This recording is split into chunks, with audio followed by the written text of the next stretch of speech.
lick in the major solo is a triplet descending lick, still in the A major pentatonic, and again in the style of Rambling Man by Allman Brothers Band. So this works great to build it up towards the melody that's coming up. Let's check it out. We're in the high 3 strings, as before, of the A major pentatonic. And I'm going to start from high to low. So I've got sets of triplets. First set is going to be pull off and a pick on the B string.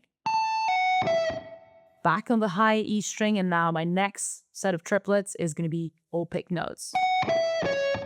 Yep. Starting now from the B string, next set of 3 notes is going to be, so again, a pull off to a pick note. And last set of triplets, all pick notes again, as you guessed. And then where am I going to end?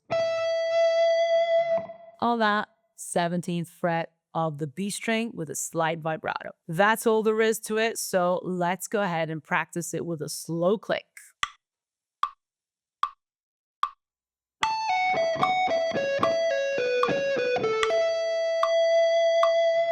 All right, so this is the final lick for the major solo. It's your turn to practice now. Good luck with it, and I'll see you in the next video with a melody.